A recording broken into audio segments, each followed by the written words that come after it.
Hello, guys. This is Miss Mandy with the Meet Me in St. Louis slide presentation. The first time I did this, it was almost an hour long, so I took out some videos. There's so much about Judy Garland um, that I had to really limit myself.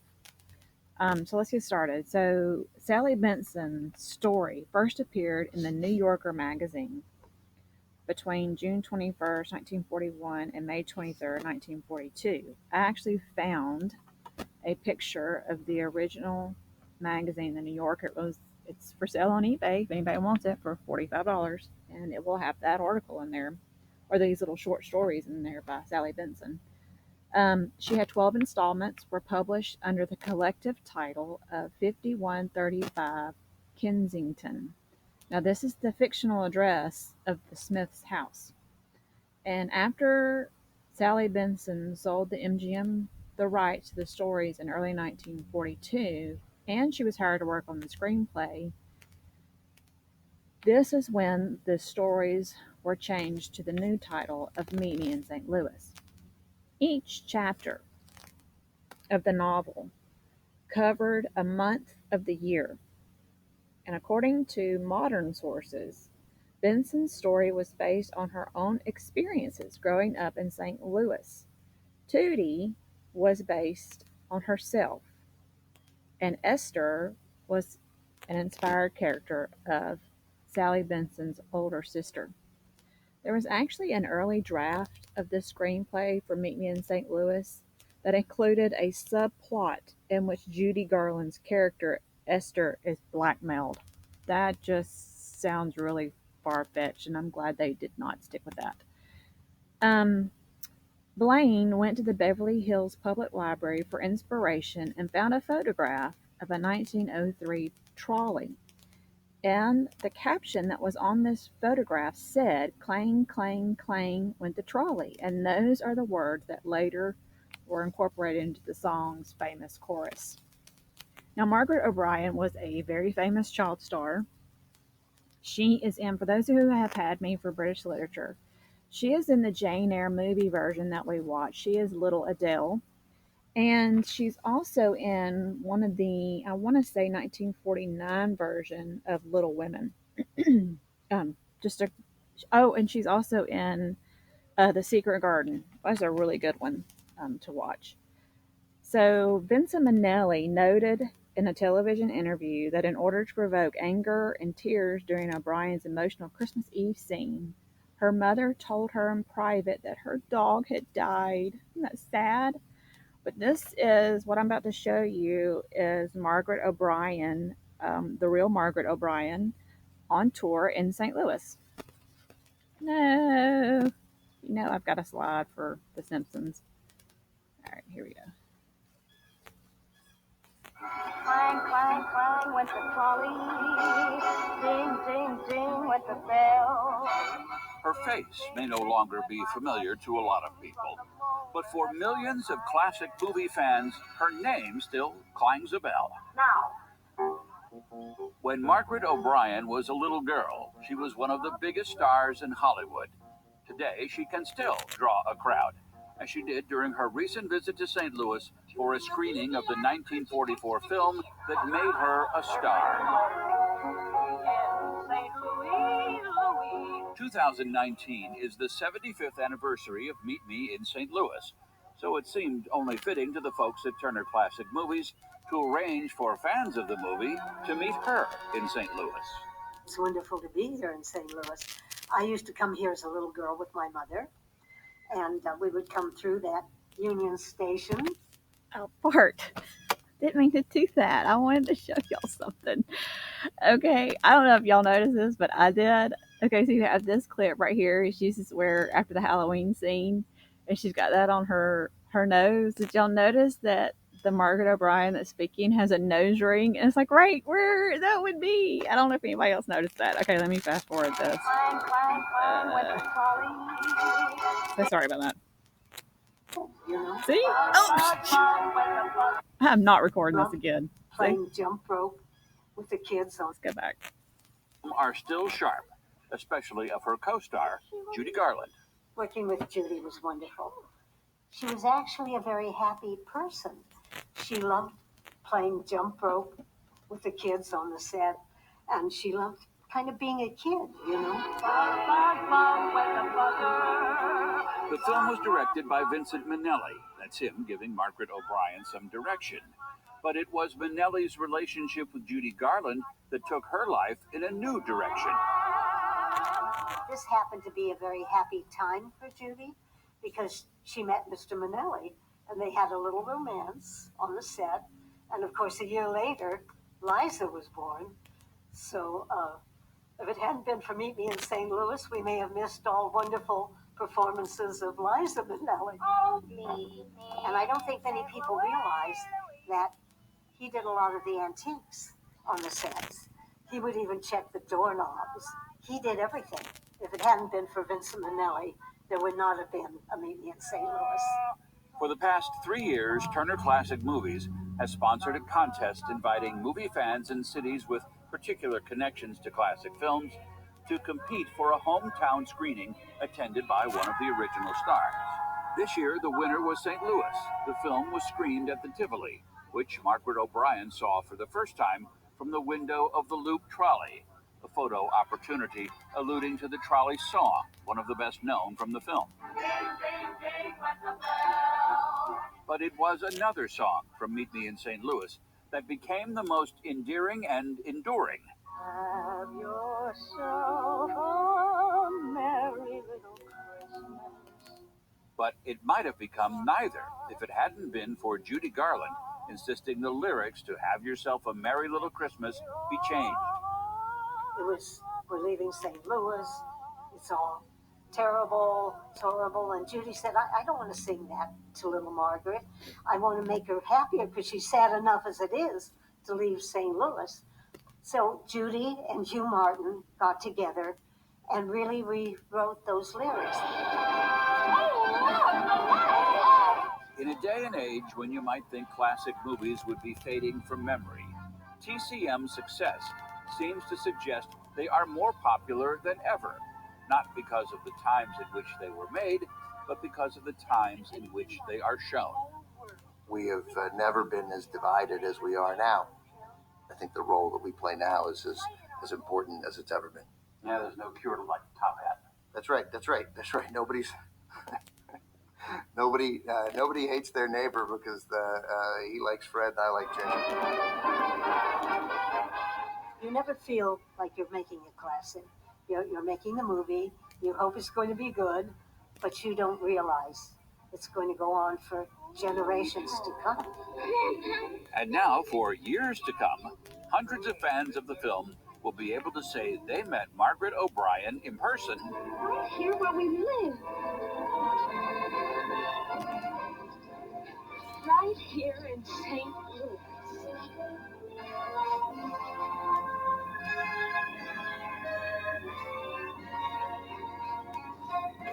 Okay, well, here we go. I'll show you this first. Clang, clang, clang with the trolley. Ring, ring, ring with the bell. Zing, zing, zing with my heartstrings. I've seen that 3 or 4 times and I still laugh. That's morbid, I guess. I don't know why I laugh at that every time I see it. Okay, so there's that. The original lyrics for Have Yourself a Merry Little Christmas was Have yourself a merry little Christmas. It may be your last. Isn't that horrible? That's morbid. Not not The Simpsons. Sorry, it's so funny. Then Judy Garland helped to change it. Have yourself a merry little Christmas. Make the Yuletide bright. Okay, sorry, I've gotten tickled. I've worked on this way too long. Okay, did anybody notice that this is Mary Astor, the mom of the family, is also the same lady who's in Maltese Falcon.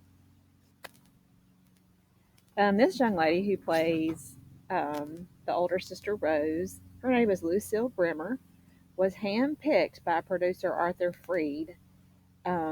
She started with Radio City as a rockette. and enjoyed some success with some nightclub acts. She became one of Fred Astaire's list of women that he danced with. She was Fred's dance partner in two movies, Ziegfeld Follies and Yolanda and the Thief. Judy Garland also became one of Fred Astaire's dance partners. This is going to show you a clip of the. Sorry, I'm watching a spider. I'm outside again of the St. Louis Fair 1904.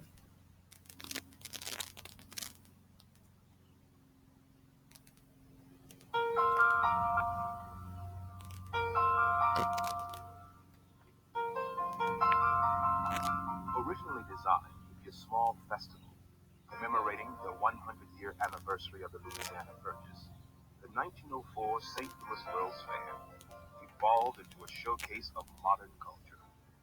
More than 19 million people came from every part of the world to experience it.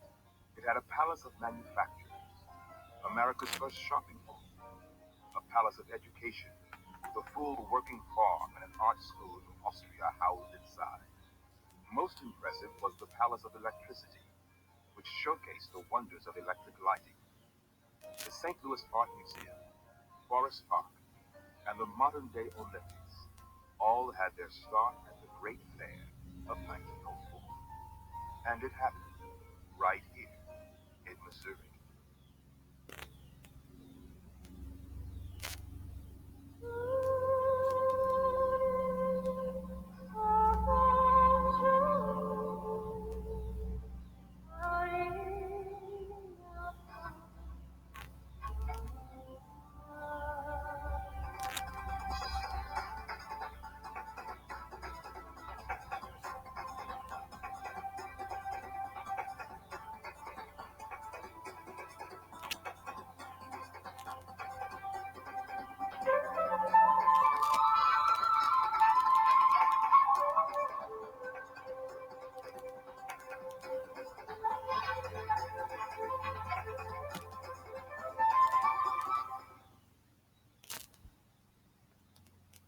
In 1904, Missouri introduced itself to the rest of the world. Can you imagine throwing a party so extraordinary, so sensational, that people still talked about it 100 years later? Well, that's what happened here in St. Louis, in a place called Forest Park. The party? It was officially called the Louisiana Purchase Exposition, but it's more commonly known as the 1904 World's Fair. I don't know why the It the was recording sort of a coming out party sounds for the city of kind of St. Louis, echoey. and a fascinating preview into modern life.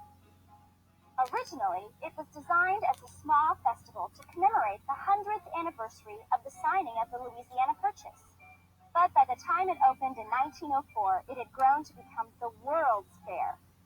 More than 19 million people came from every part of the world to experience it. The exposition had lofty ideals. It was to be a living, working university of mankind, a record of our progress and our potential for the future. Former Missouri Governor David Francis was one of the principal organizers of the fair. We need to have a certain narrowness of vision altered.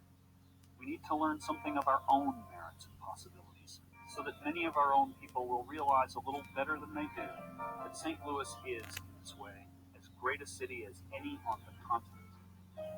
The fair sprawled across a 1,272-acre site, larger by a good measure than any previous fair or exposition. It covered much of what is now St. Louis's Forest Park. Neighboring Washington University also housed a portion of the fair. Foreign pavilions were built there, and the university's athletic fields and stadium were host to the 1904 Olympic Games, held in conjunction with the World's Fair. The heart of the fair was the Grand Festival Hall and the 8 classically styled palaces that fanned out around it.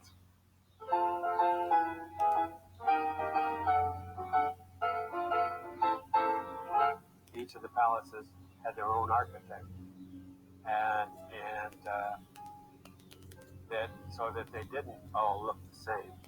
They had originally thought that they would like to have the fair built out of steel and really have permanent structures, but they realized real quickly that it would have taken the entire production of steel for a whole year in the United States to do this. Well, they were made out of a material called staff. It was a combination of jute and plaster and wood, and they were put on a frame, a wood frame. This was a very soft material originally, so that they could mold it and put it up and do things that's why the buildings all look so good. And the palaces were all free, and there were like 150 miles of sidewalks and aisles you could go through at no charge at all. It had a palace of manufacturers to showcase modern merchandise, a palace of education which boasted a full working farm, an art school, and an iron ore mine. There were representatives from almost every country in the world, and the new discipline of anthropology was being explored. Hundreds of individuals from indigenous groups were brought in, displayed in their native dress. And they decided it wasn't just going to be a fair of things, bringing things to the fair, showing things. This was to be a fair of people. For example, they had all the American Indian tribes or nations represented at the fair. The Eskimos were there. They brought over entire Philippine villages and African villages, and they built their homes right on the fairgrounds, and they were represented. There was never less than 20,000 people on the fairgrounds at any one time because they had so many people that actually lived on the ground.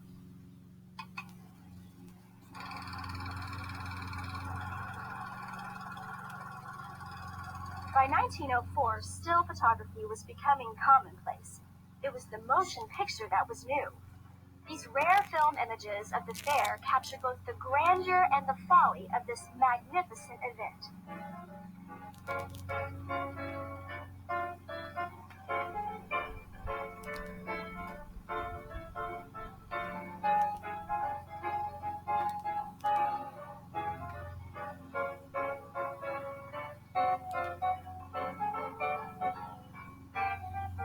This, too, is a part of our Missouri heritage.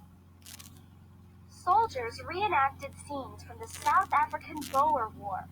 A replica of the ancient city of Jerusalem covered 13 acres. There were some strange things, too. President Roosevelt's likeness was carved in butter, and a life-size model of a California grizzly bear constructed entirely of prunes. And then there was the Palace of Electricity. This was the largest use of electricity to its time, and they had to supply their own electricity. Thomas Edison was at the Palace of Electricity, and they had such things as a tape recorder, X-ray. They showed things of the future that we use every day today, to think nothing of, which was like going into a wish book, and it was just an amazing thing to see.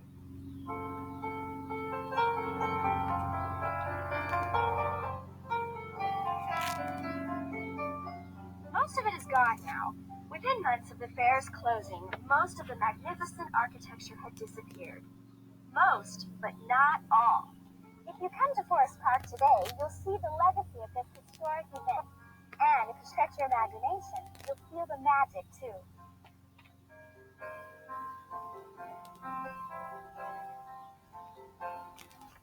Take the St. Louis Art Museum, for example. It was meant to be part of the fair, but it was built as a permanent structure. St. Louis was becoming an important commercial center, but it wanted to showcase its cultural side as well.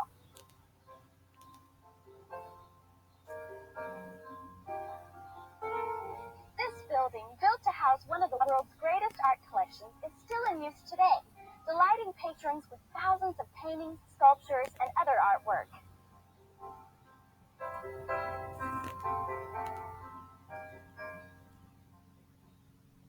This hill is covered with grass now, but during the fair it was the site of a spectacular series of man-made waterfalls called the Cascades.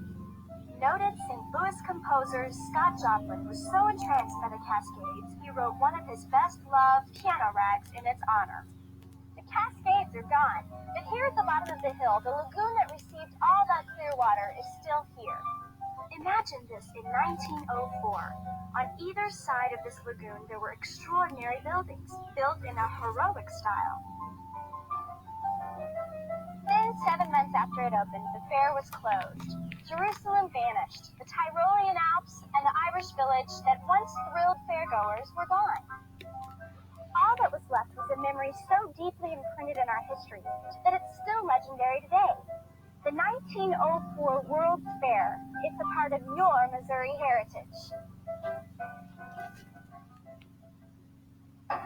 All right, well, that closes out. The date of the first World's Fair in St. Louis was 1904. They were celebrating the centennial signing of the purchase of the Louisiana Purchase from Napoleon Bonaparte of France. The fairy floss, say that word, is cotton candy, and the scientific achievement on display, the most significant one, was the electricity and incandescent light bulbs from Thomas Edison. Okay, we're going to focus our attention on Judy Garland. These are the top 10 fascinating facts about Judy Garland.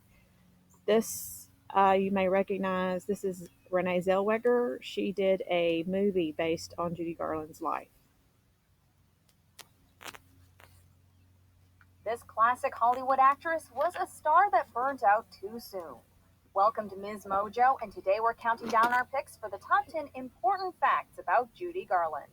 For this list, we're looking at interesting facts about the life and career of Judy Garland. Number 10. She was part of a vaudeville act.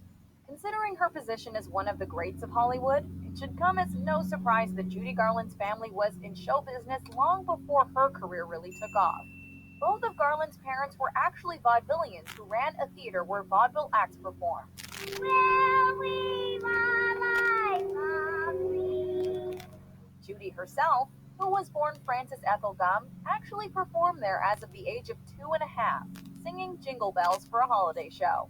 She eventually formed a vaudeville act with her older sisters, and they went by the name the Gum Sisters before changing their name to the Garland Sisters. Marijuana.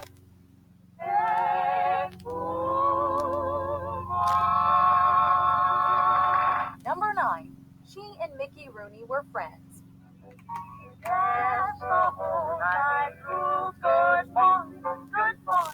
Judy Garland was signed to Metro-Goldwyn-Mayer when she was just 13 years old, making her too old to be a child star, but still too young to be a leading lady. When they were both just teenagers, both Mickey Rooney and Judy Garland, both working with MGM, became friends. They went on to appear in 10 of the same films over the years, and came to be considered one of Hollywood's best on-screen couples, though they were never romantically involved in real life. Sure I did. Sure. Well, forget it, because I have to practice on my drums now. They were praised for their playful chemistry, which is still evident to this day when you rewatch their old movies.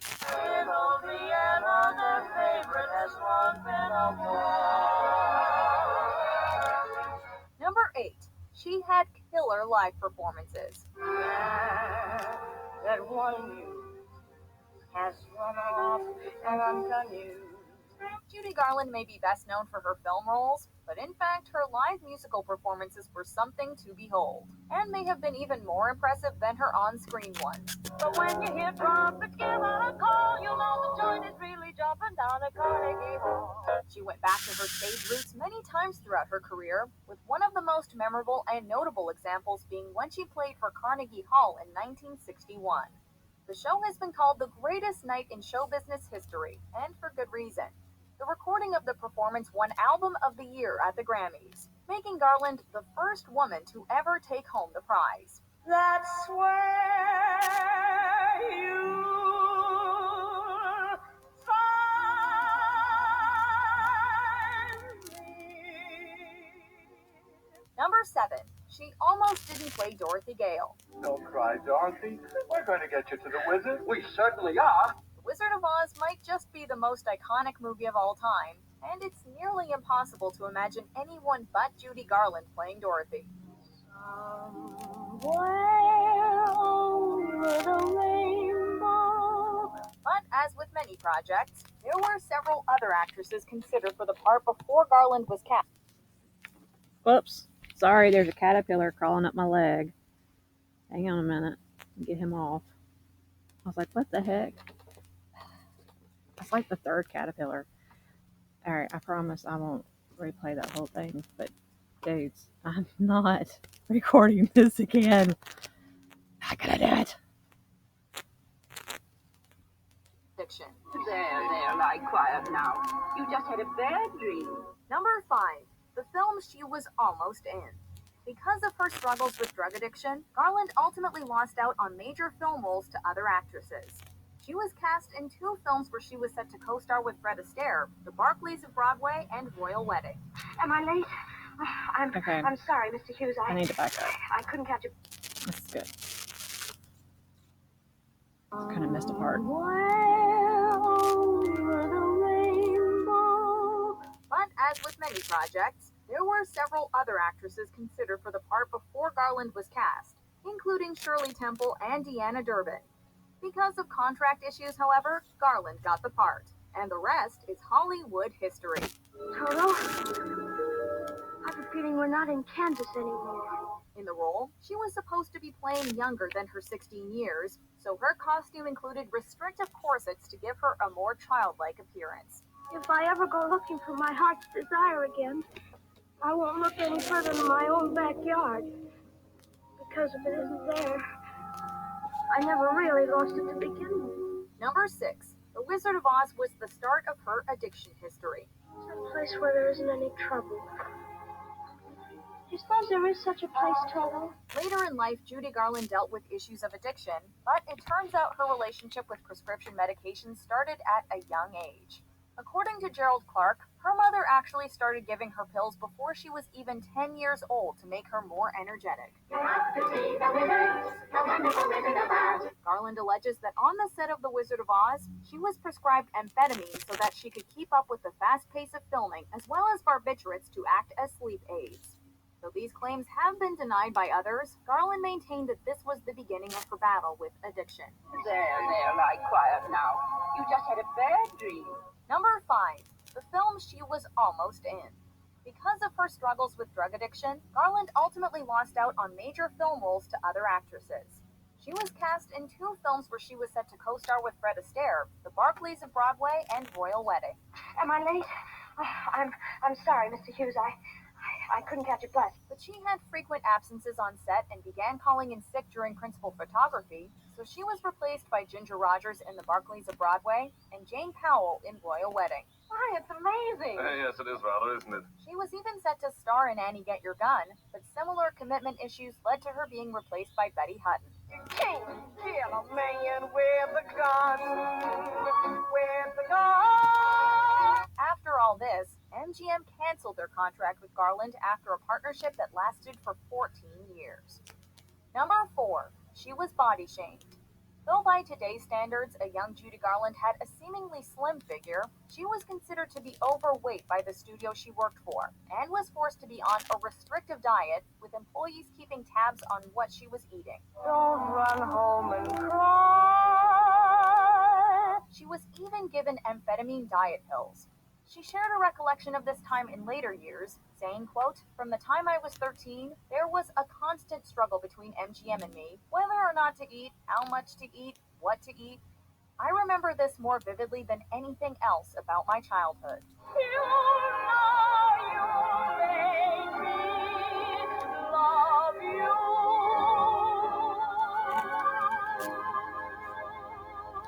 Number 3. One of her famous scenes took 3 days and 27 takes. Long before the 2018 Lady Gaga and Bradley Cooper version, and even before the 1976 Barbra Streisand iteration, Judy Garland starred in the 1954 film A Star is Born. The night is bitter, the stars have lost their glitter, the winds grow colder, suddenly you're older. The song from the film, The Man That Got Away, was ranked by AFI as number 11 on their list of 100 top songs in films. But filming it for the movie was no easy task for Garland.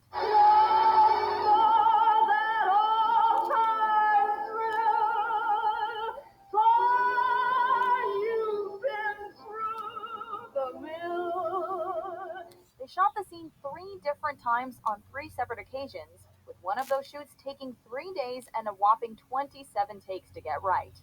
Since the song is supposed to evoke emotion, Garland reportedly wouldn't stop until she got the reaction she wanted from the crew. The third time, 4 months later, was actually the charm though, with Garland sporting new clothes, new hair, and on a whole new set. The last version ended up in the film. One man, woman, looking for the man that got away. Number 2. She won an Oscar at 17.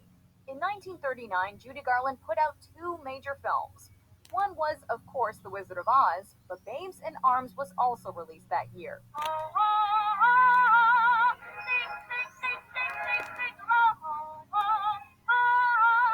At the Academy Awards ceremony the following year, she was honored with the Academy Juvenile Award, which recognized her acting in both movies. She became one of only 12 young actors in history to ever receive this auspicious award. Sadly, though she was nominated for other Oscars throughout her career, including for her role in A Star is Born, this was the only one that she actually took home. You find that out of all the words in the world, just 2 stick in your mind. Thank you. Before we continue, be sure to subscribe to our channel and ring the bell to get notified about our latest videos. You have the option to be notified for occasional videos or all of them. If you're on your phone, make sure you go into your settings and switch on notifications. Number 1. She was and is a gay icon. Excuse me, the hospital where Judy Garland spewed out Liza Minnelli is a gay landmark. This is just a bookstore. During the first half of the 20th century, when Garland's career was in full force, being gay in America was still largely considered taboo. For some reason, gay audiences connected with Garland's performances as well as her personal life. In fact, if you've seen Clueless, you know that a friend of Dorothy is a sort of code term for a gay man. He's a disco dancing, Oscar Wilde reading, Streisand ticket holding friend of Dorothy, you know what I'm saying? No way. He's gay. And while the definitive origin of this phrase is unknown, many do attribute it to being related to the Wizard of Oz and Judy Garland herself. Garland's death and funeral took place during the start of the Stonewall riots, and many have connected these 2 events as having been related. And you are their national heroine, my dear. It's all right. You may all come out and thank her. Do you agree with our picks? Check out this other recent clip from Ms. Mojo. That's funny. Look at that. And be sure to subscribe and ring the bell to be notified about our latest videos. Alrighty. Moving on. I found this little clip of Judy Garland singing in the Lego movie. You probably didn't catch it the first time you watched it. Or the first 20 times you watched it. But here it is. Well, what's the last thing Lord Business expects master builders will do? Build a spaceship? Kill a chicken? Marry a marshmallow. Why this? You're gonna keep them down on the farm. No, it's follow the instructions. So that was her singing. So that was pretty good. And this is our last clip. I just wanted to show you, for all of you who thought that A Star is Born with Lady Gaga was original, it is not. It is the 4th remake of this movie. Judy Garland would have been the 2nd remake. The first one was a black and white. Then you have this one with Judy Garland. Then you had a Barbra Streisand version and Lady Gaga. So here's a side-by-side comparison. Come on. It's short. Can you forgive me? Am I too late?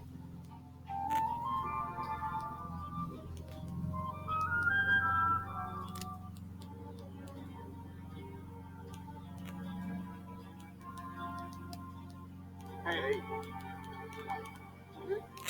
I just want to take another look at you.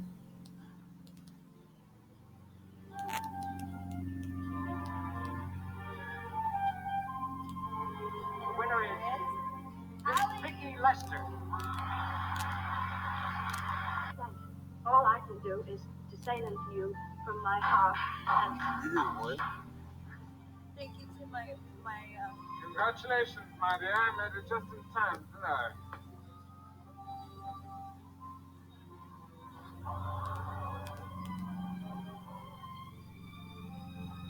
Hey. What? I just want to take over this weekend.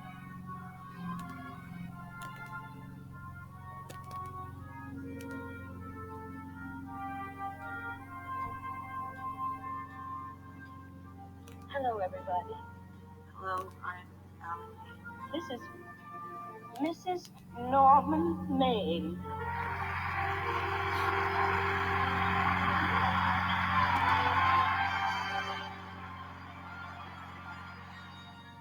All right. I hope you enjoyed the Judy Garland short bio, and a little bit on Meet Me in St. Louis. That's all I have. Y'all have a good one.